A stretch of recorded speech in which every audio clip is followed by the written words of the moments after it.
for the last video of the season predictions for the upcoming year. Right now we will be taking a look at what I think is the best division in the league right now, the Pacific Division. Alright, so this is one of the divisions that no one saw coming last year. No one thought Vegas was going to be in the top row.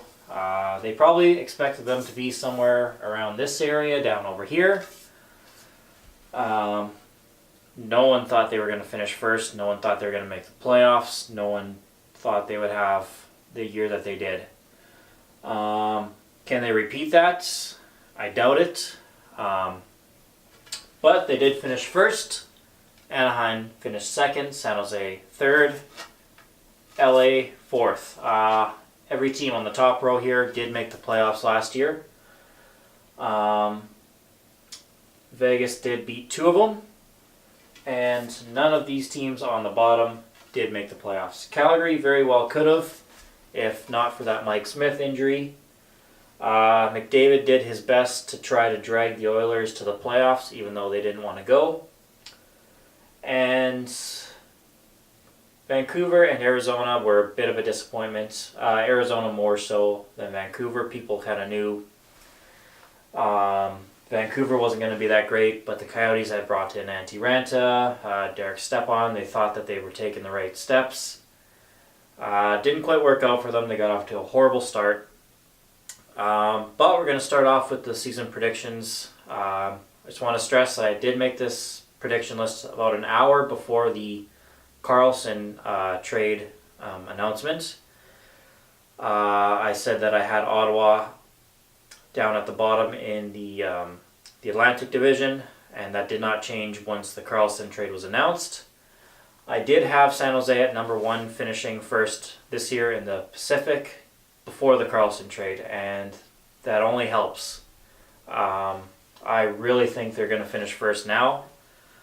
Before it was a bit of a toss-up between two other teams. Now I think it's by far they are going to win the division.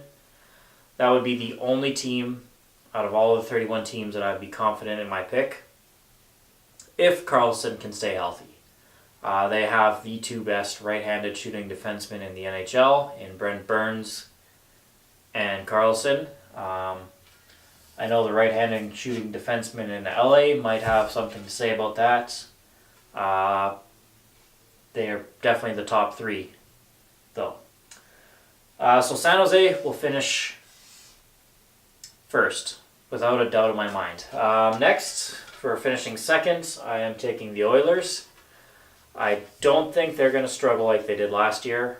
I know I watched an interview with McDavid, and he said he learned how much he hated losing.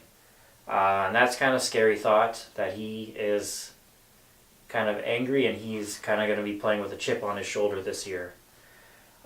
He is one of those players that will drag a team to the playoffs whether they want to go or not. And I think he is that good. I think he's the best player in the NHL.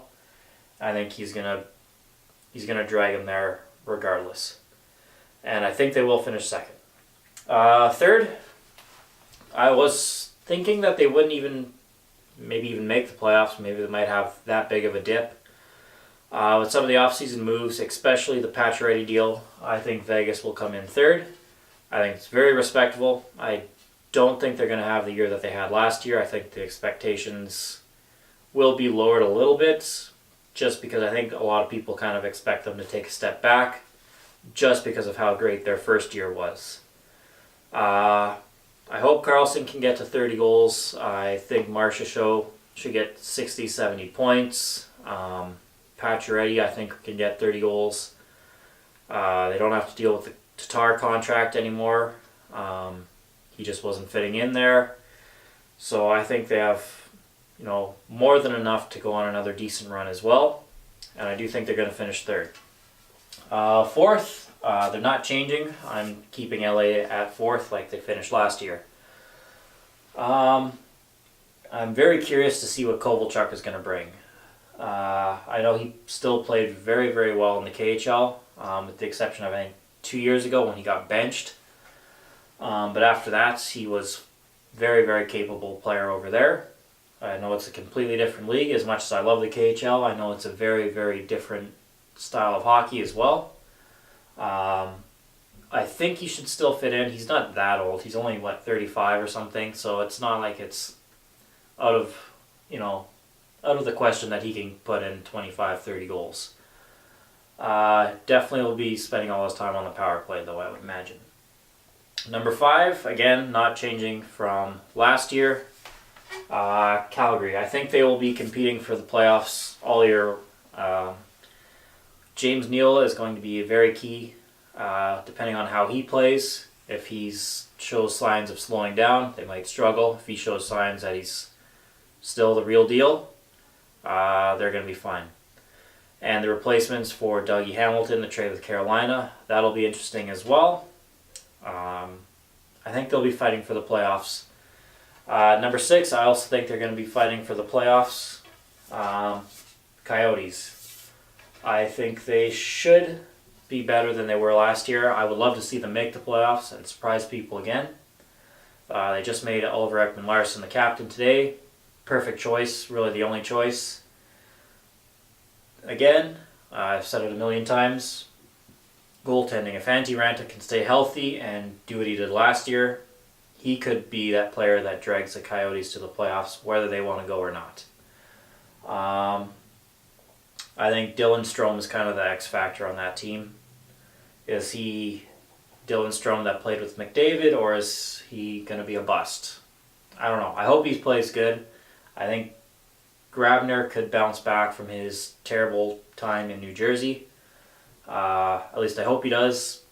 I really want to go watch a Coyotes game this year just to see Grabner and that beautiful jersey over there. Galchenyuk should help Derek Stepan. I think he's still a hell of a player. I think they should be better. But we'll see. Number 7, I think this is probably the biggest drop. Anaheim. I don't know, they could surprise me and get 112 points, 130 points, whatever they want. I don't know. I'm usually wrong, so I wouldn't question it. However, I'm not sold on their team. Some pretty, I don't know if I'd call them significant injuries, but Kessler's could be done for the whole year.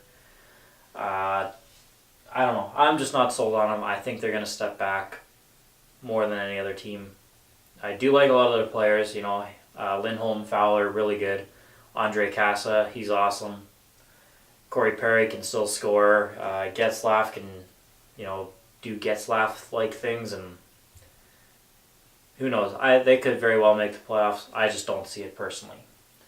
And last but not least, I think Vancouver will be coming in last. I don't think that's really a surprise to probably anyone doing predictions for the season.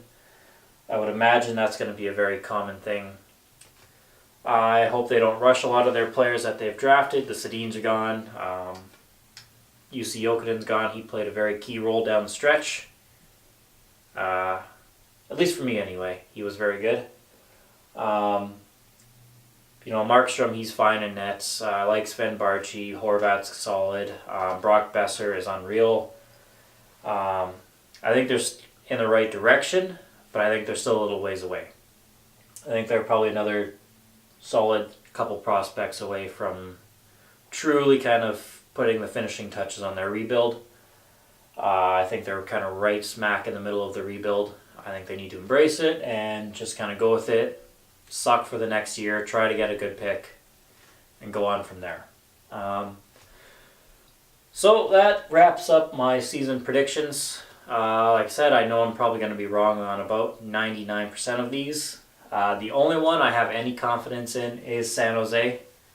But I'm sure with my confidence now that they're going to finish last in the entire league. That seems to be the way it goes whenever I pick things. Yeah. Thanks for watching these videos here, guys, and I'll see you again. Take care.